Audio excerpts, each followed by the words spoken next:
Hi, my name is Jessie Chen. I'm the holder of this diary. Call it When Traveling.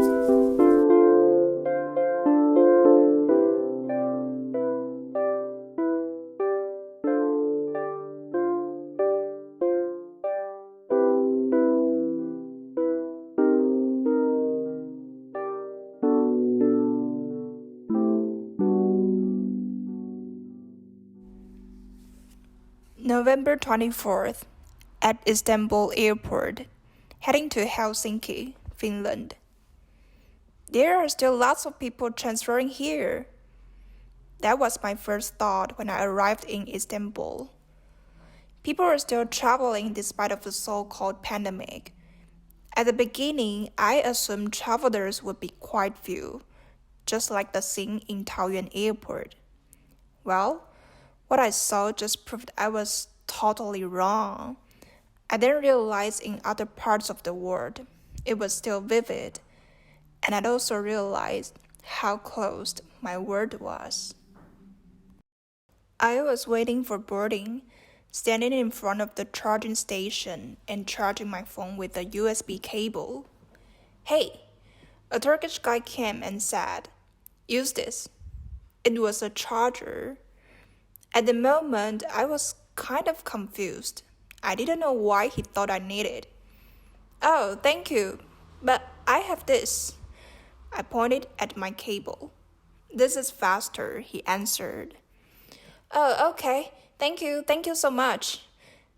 I took it with a smile, of course. But in my mind, there were still countless questions like, do people reach out to help others even though it's not necessarily necessary? Do such people exist? Is it just him that will act like this, or the entire Turkish culture?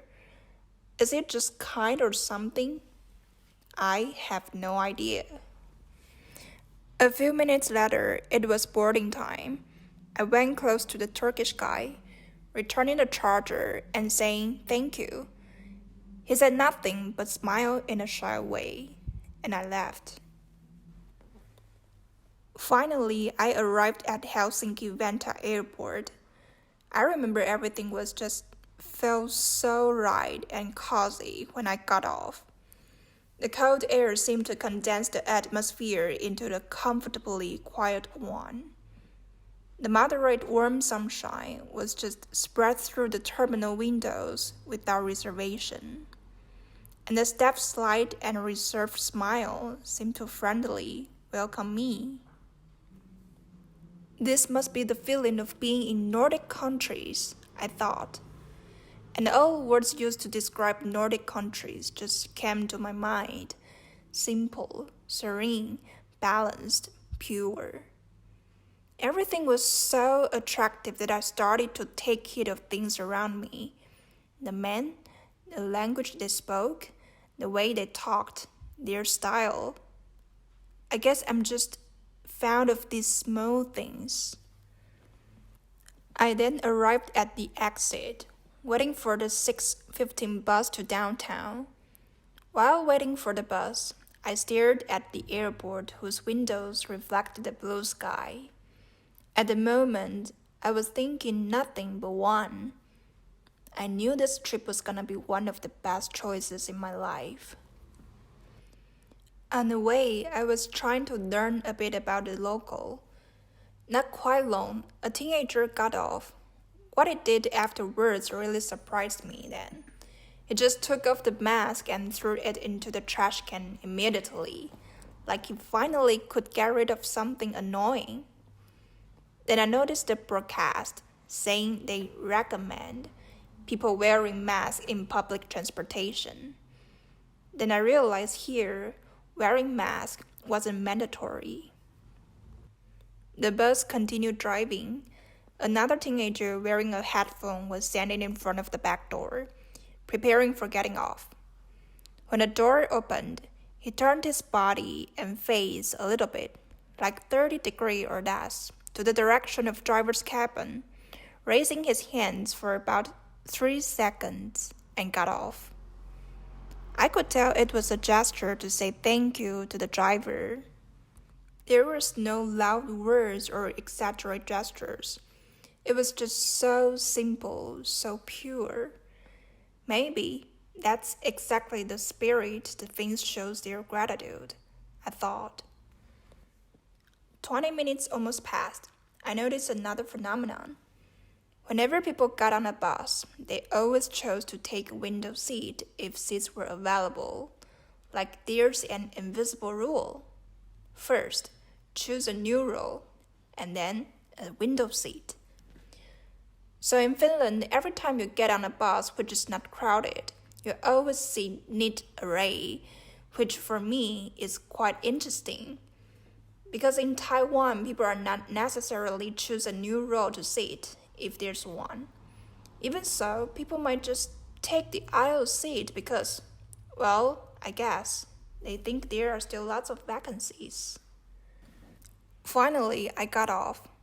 I dragged my turquoise luggage, walking to the door of Gypsy Hostel. From a 10 meters distance, I noticed a guy smoking outside. He was staring at the sky with his cigarette ignited. When I walked closer, he looked calm, mysterious, and a little blue. If everyone has a representative color, I'd say he's definitely midnight blue. Why not black? Well, I just felt like he wasn't that dark, and what happened thereafter just proved my intuition was right. I was standing in front of the door, trying to pull the handle, but it was locked. Maybe it's push. I tried, but it didn't work as well. I then checked out the button on the left, but found it was a card sensor. I haven't gone upstairs to check in. How come I can have a door card? Then I felt like I must call them to help me. When I was preparing for taking out my phone, suddenly the door was open. The guy smoking outside just pressed the small button on the right, opened the door and holding it for me. I was like, oh, thank you. My brain was blank, but fortunately it was still able to process the politeness part. He said nothing, but I could see his slight smile. Again, I felt like lots of things in Finland were beyond words. A simple expression was enough. That's all. The first man I met in town seemed to well conclude the Finland I know.